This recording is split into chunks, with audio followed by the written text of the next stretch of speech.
Now, two Mozambican nationals are being charged with possession of stolen goods and destroying vital infrastructure.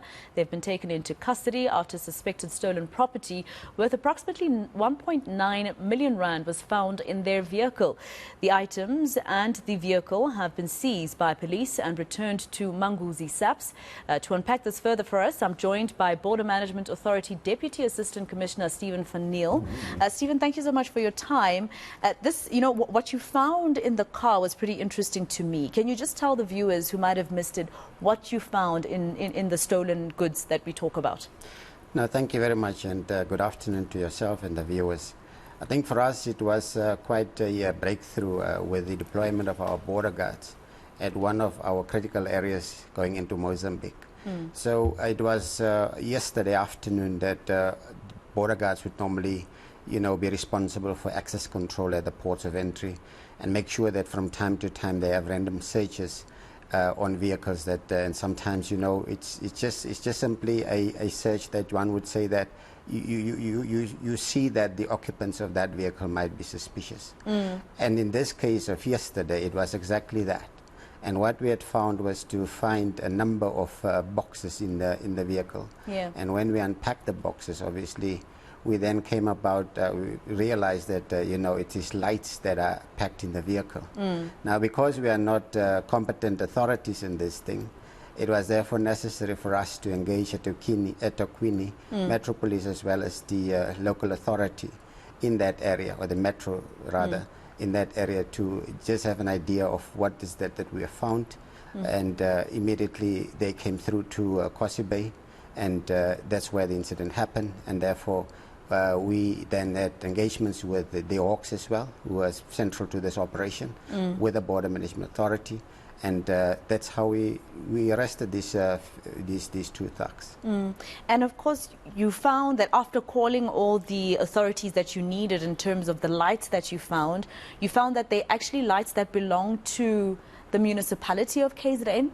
Street lights? Yes, these are lights, and when we engaged the Hawks and they assisted us in getting in contact with the eThekwini Metro, as well as the police services there, is then that we realized that these lights are actually just not, ordinary lights.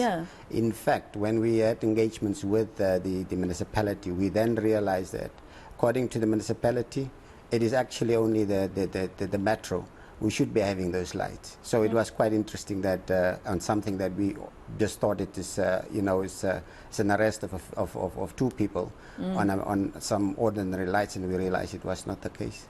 I want to go back to your point of saying that, Mozambique is one of your critical areas as the BMA, right? And we've known this for some time. But we're used to, hearing stories about vehicles being taken across that border, especially. Not this kind of equipment. Is this normal? Well, one would never know what is going through our borders, unless obviously these are reported or vehicles are stopped and you find all of this. But you're absolutely right. I mean, the 78 kilometers between southern Mozambique and the northern KZN is a particular problem. We have been hearing of vehicles that are going through there, and the port is just in the last, say, 12 to 18 months been commercialized. So you have now also permission that they could go through through the port with obviously a number of goods that would not ordinarily go through a port. But in this case, Kosi Bay is now a commercial port, and therefore you find an increase of goods moving through that port of entry. And we're not surprising that we find these goods. And as we're sitting here and actually preparing for our festive season, it's one of the areas that we would like to improve on. We want to strengthen our departure, especially ports like corridors like Kosi Bay, Lebombo, because we know a lot of stolen goods are going out of the country through those ports. And do you know, for instance, did the city let you know what the cost of these things that you found is? Well, obviously, the investigation is still on, and but what was reported to us is that the total number of these lights and the value of it amounts to about 1.9 million, as you reported. So you would make perhaps the calculations in how much one of these per cost. But that is the report that we received from the police.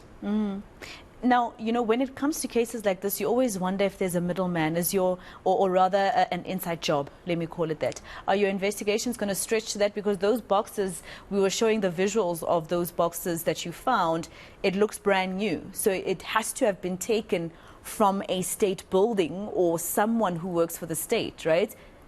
Yeah, no, absolutely right.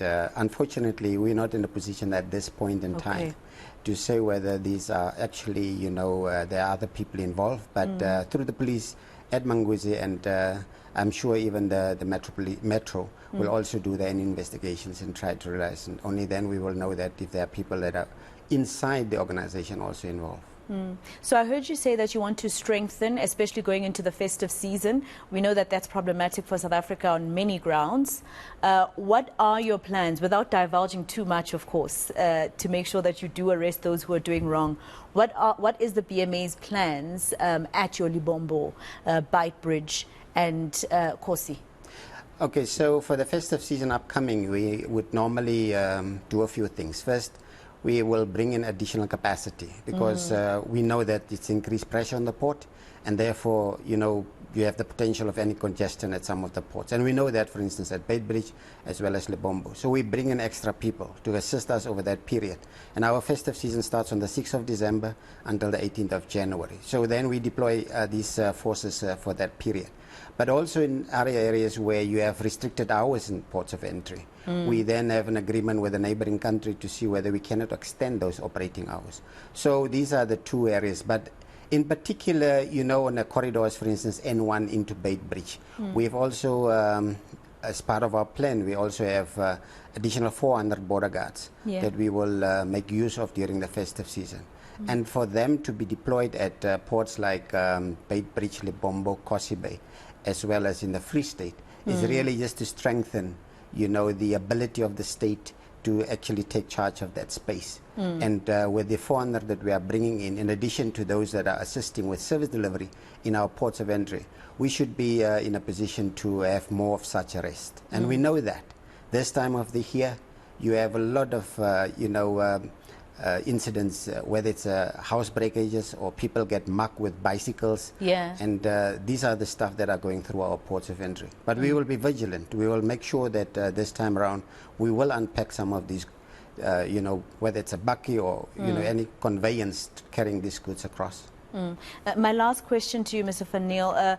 We know that the President officially introduced you as another authority and law enforcement authority that is back, I think it was the 5th of October, if I'm not mistaken, and you got more boots on the ground there.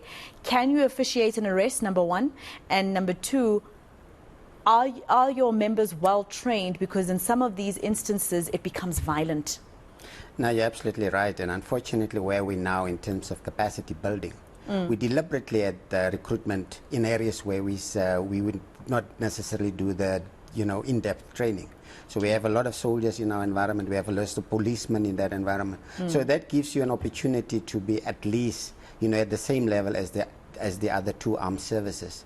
So we as officials in the Border Management Authority, we are quite, you know, confident that our officials are, you know, capacitated in the work that they are doing at our borders. Yeah, very important oath that your officials took to protect the country and its people. It's a huge one. Thank you so much for coming in to speak to us in studio. That was the Border Management Authority Deputy Assistant Commissioner, Stephen Van Neel.